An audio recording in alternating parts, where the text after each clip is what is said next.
Good morning दगड़ियों, welcome to my new blog. एक नई सुबह की नई शुरुआत करते हैं नए ब्लॉग के साथ। दगड़ियों रातक बज जाई 10 और एल मिचू पहाड़ी पैराडाइज में। कहते हैं ना दोस्तों, जैसी संगत वैसी रंगत। जैसे ही पहाड़ी पैराडाइज में भजन सम्राट सुमित शंभू पधारे, यहाँ एक नई भजन सम्राटन पैदा हो गई है। हमारी देवी जी श्रीमती भजन सम्राट सुमित शंभू पधारे, वैसे ही पहाड़ी पैराडाइज का माहौल संगीतमय हो गया है। अब हर कोई संगीत में रुचि ले रहा है, हर कोई संगीत की श्रेणी में आगे बढ़ना चाहता है। तो ये सुमित जी का हारमोनियम है जो उन्होंने इसी बार खरीदा है, और इधर ये ढोलकिया भी है दोस्तों। आप लोग गैस करना कि ये कौन सी धुन बजा रही है, ठीक है? और कमेंट बॉक्स में बताना। अगर आप लोगों को समझ आया इसका मतलब थोड़ा बहुत सही बजा रही हूँ। हाँ।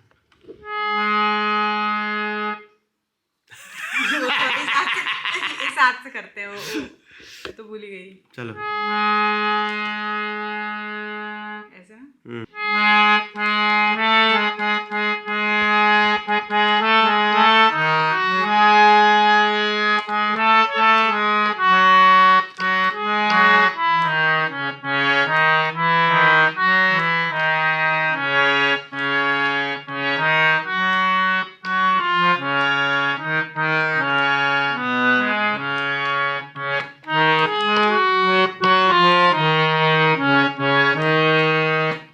बहुत बढ़िया, थोड़ा गलत हो गया पर ठीक है। बहुत बढ़िया गजब, पास हो गए। आपको आई समझ में? तो दोस्तों नहाई धोई करने के बाद अब मैं जा रहा हूँ मामू की हवेली में। आज उनके वहाँ शिवार्चन है, पार्थिव पूजा है। अंजना नहीं आ रही है क्योंकि उसका ऑफिस है। बाय, ठीक है, मिलते हैं, शाम को मिलते हैं। ओके। प्रियपति गुं हवामहे निधीनां त्वा निधिपति गुं हवामहे वसो मम आहम जानि गर्वधम त्वम जासि गर्वधम। हर हर हर हर हर हर हर हर।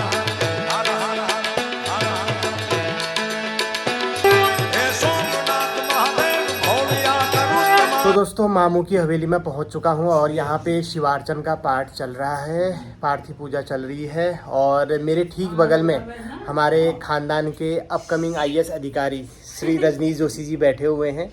ठीक है, भगवान शिव की कृपा इन पर बनी रहे और बहुत जल्द इनका UPSC क्लियर हो जाए। शिव जी को भस्म चढ़ाया जा रहा है। शिव जी को भस्म लगाने के बाद अपने बरमान में भस्म लगाता हुआ ये आप देखिए। उसके बाद हृदय में लगेगी, उसके बाद नाभि में लगेगी।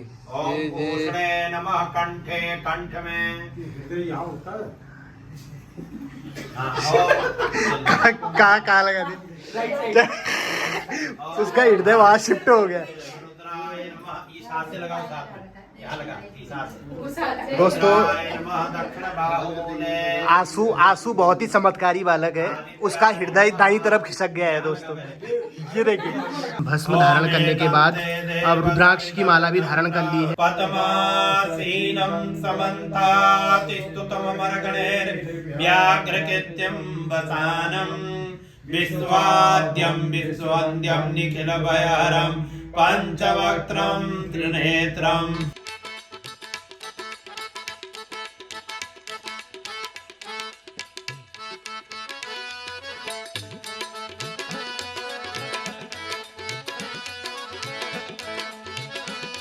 आज की जो पार्थी पूजा हो रही है, इसमें जो शिवलिंग है और जो पार्थी है छोटी छोटी, वो मिट्टी से बनी हुई है। ये वही मिट्टी है जिसका जिक्र मैंने पिछले व्लॉग में किया था, दीमक वाली मिट्टी, जिसको ध्यारकूटा माड बोलते हैं दोस्तों।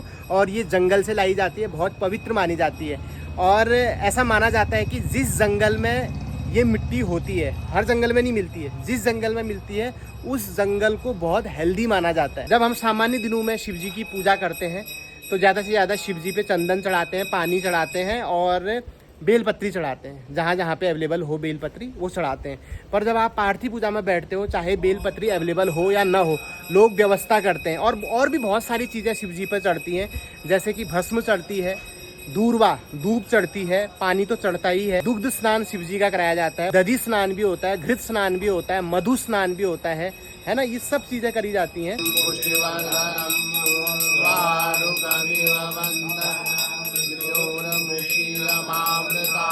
सेंट भी चढ़ता है शिव जी को।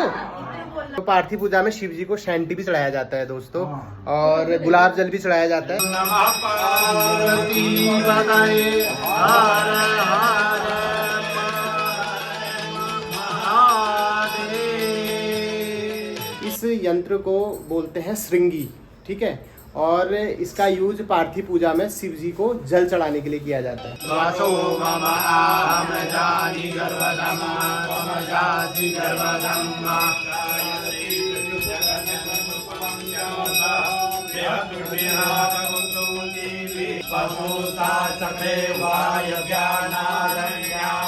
तो इससे हमें एक चीज और सीखने को मिलती है, जानने को मिलती है कि हमारे कल्चर में जो ये पूजा पाठ अनुष्ठान थे, ये बहुत ही सात्विक तरीके से इसकी विधि बनाई गई थी। यहाँ पे जो मामा जी ने पार्थी बनाई हुई है मिट्टी से, ये भी पूरी इको फ्रेंडली है दोस्तों। अभी क्या होगा, पूजा के बाद मिट्टी की बनी पार्थी को नदी धारे कहीं पर भी विसर्जित करें तो उससे पर्यावरण को नुकसान नहीं होगा, प्रदूषण नहीं होगा। पर ये जो आजकल नए नए भक्त आ रहे हैं दोस्तों, इन्होंने हमारे कल्चर का ना सत्यानाश कर दिया है।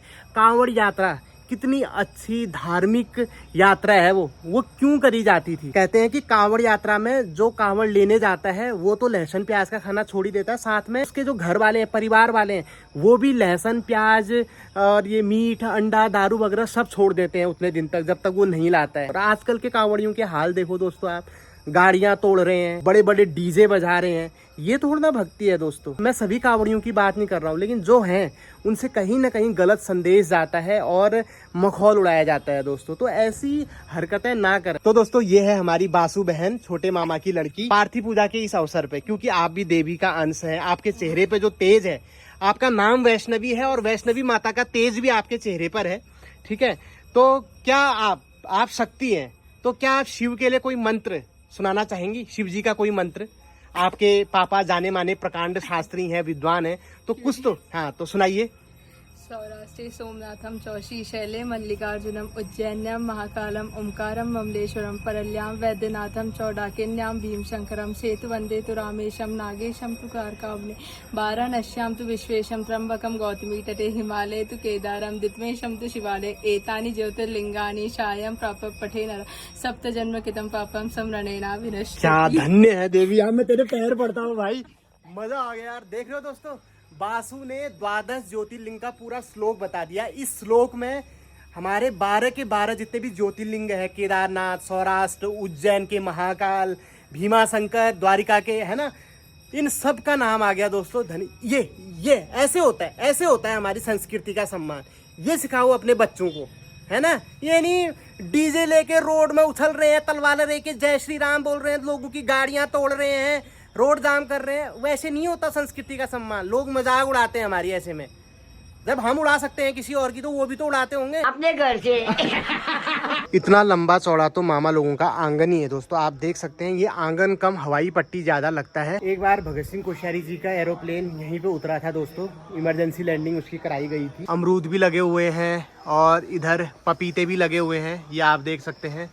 साथ में फूल भी लगे हुए हैं। ये पूरी हमारी मामा की हवेली, इसकी एक अलग ही शान है। यहाँ से लेके जहाँ तक आपकी नजर जा रही है सब मामा लोगों का है। और उधर को मामा लोगों ने कॉलोनी भी काट रखी है, कई जमीन तो बेच दी दोस्तों। क्योंकि मेरे जो नाना जी थे वो था पीने खाने वाले थे, तो उनको लोग पिला देते थे कच्ची पक्की जो भी है, और फिर ऐसे अंगूठा लगवा लेते थे। और कई ज़मीन हमारी ऐसी ही चली गई। वो तो उसके बाद जब से नाना जी मरे हैं दोस्तों, तब से थिरथाम हो रखा है ज़मीन का बिकना। अब मेरे दोनों मामा हैं, ये अपनी ज़मीन नहीं बेचते हैं। उस समय हमको अक्ल नहीं आई दोस्तों, वरना नाना जी को एक आध क्वार्टर देके मैं भी अपनी मम्मी के नाम ज़मीन करा लेता। ओम पिनाकिने नमः।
तारं संसारसारं भुजगेन्द्रहारं सदा वसन्तं हृदयारविन्दे भवं भवानी सहितं नमामि।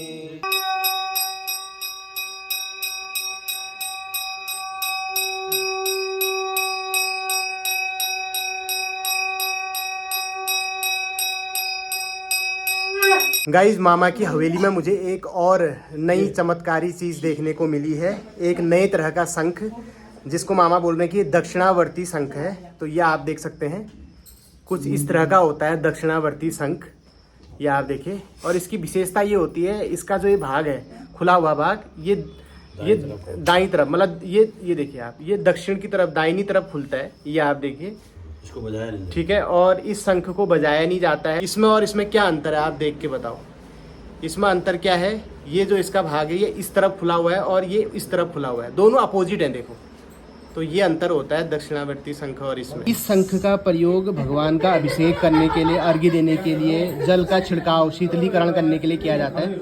आप देखो, इसमें कहीं से भी बजाने वाला नहीं है, देख रहे हो आप, सिर्फ ये है। तो इसी में पानी रख के ऐसे चढ़ाया जाता है। इसकी जिह्वा लगती है, हाँ। तो उसको भी शंख का, इस शंख का पानी पिलाया जाता है। अच्छा, तो उसकी मतलब जबान खुल जाती है। हाँ, खुल जाती है। जन्मज दुःख विनाशन लिंगम तत् प्रणमामि सदा शिवलिंगम शिव मुनि प्रवरार्जित लिंगम कामदहं करुणाकर लिंगम दर्प विनाशन लिंगम तत् प्रणमामि सदा शिवलिंगम सुगंधि सुलेपितलिंगम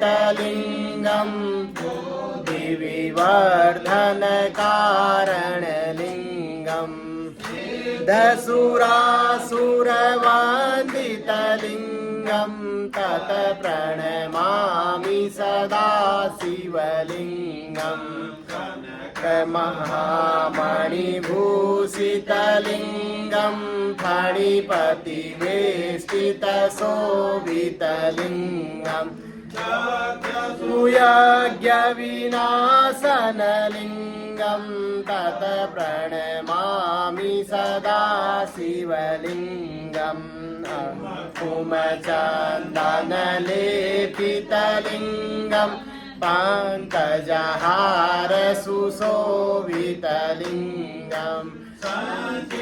पाप विनाशनलिंगं तत् प्रणमामि सदा शिवलिंगम् देवमुरारितसेवितलिंगं वीरभक्तिभिरेव च लिंगम् कोटिप्रभाकरलिंगं तत् प्रणमामि सदा शिवलिंगम् तदलोपरिवेष्टितलिंगम् अष्टोद्भवकारणलिंगम् अष्टदरिद्रविनाशनलिंगम् तत् प्रणमामि सदा शिवलिंगम् सुरगुरुसुरवर पूजितलिंगं सुरवन पुष्प सदार्चितलिंगं परात् परं परमात्मकलिंगं तत् प्रणमामि सदा शिवलिंगम्। नमः शिवाय। रक्षाबंधन भाई बहन का जो पर्व है, इसको मनाने का जो दिन है वो है 9 अगस्त 2025 शनिवार के दिन मनाया जाएगा। प्रातः काल से लेकर के ही इसके लिए मुहूर्त है। कोई ऐसा भद्रा वगैरह इस बार है नहीं, कोई विवाद भी नहीं है। लगभग 1:30 बजे तक यह मुहूर्त रहेगा। जय शंभू, हर हर महादेव। लोग कावड़ लेके जाते हैं, मैं ये लेके जा रहा हूँ। दोस्तों, मेरे मामा लोग कितने अमीर हैं, इसके लिए मैं रोज इनकी जमीन का उदाहरण देता हूँ, इनकी खेती का उदाहरण देता हूँ। लेकिन आज मैं आपको एक चीज और दिखाऊंगा जिससे आपको पता लग जाएगा, विश्वास हो जाएगा कि मुकेश अंबानी भी मेरे मामा के सामने कुछ नहीं है, नाखून बराबर नहीं है। मैं आपको दिखाता हूँ। देखो इतने दिनों से बारिश हो रही है, लोग अपने घरों में कपड़े सुखा रहे हैं, कोई मसाला सुखा रहा है ना, उनके घर में राशन पानी सब सूती गया है, वो सुखाने के लिए धूप का इंतजार कर रहे हैं। मेरे मामा लोग क्या सुखा रहे हैं पता है? ये देखो, देख रहे हो आप? एक तरफ कपड़े सूख रहे हैं और एक तरफ मखाने सूख रहे हैं। ये है अमीरी दोस्तों। मैच टेंशन ले रहे हैं, हमारे मसाले खराब हो गए है ना, हमारा राशन खराब हो गया, उसमें कीड़े पड़ गए। यहाँ मखानों में कीड़े पड़ रहे हैं दोस्तों। तो सोच सकते हैं आप मेरे मामा लोग कितने अमीर होंगे। बड़े मामा तो मेरे और भी अमीर है दगड़ियों। एक बार सीबीआई की रेड भी पड़ी थी, लेकिन मेरे वो फैन निकले सीबीआई वाले, तो फिर छोड़ दिया। तो दगड़ियों फाइनली अपने घर में पहुंच गया हूं, और जैसे ही घर में पहुंचा वैसे ही निमिष भाई भी हमारे पहाड़ी पैराडाइज में पहुंच गए हैं, और आज मेरे लिए कुछ लेके आए हैं। मैं आपको दिखाता हूँ। आइए आइए, जय हो, सुस्वागतम, स्वागत। आइए आइए आइए, क्या लेके आए हैं आप?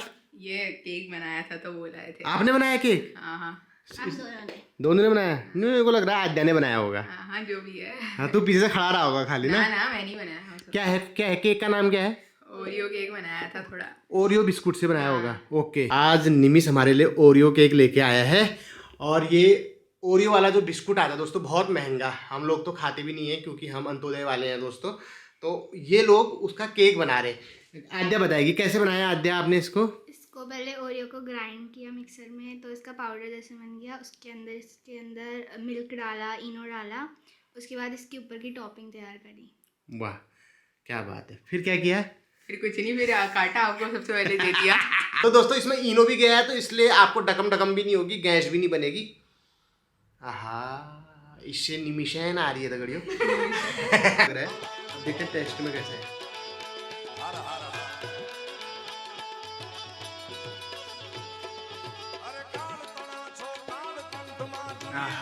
मजा आ गया है। एक नंबर, बेकार हो रहा है क्या? एक नंबर भाई, मजा आ गया। चलियो सखी सहेली, चलियो सखी सहेली, पूजन को अम्बे गौरी, चलियो सखी सहेली।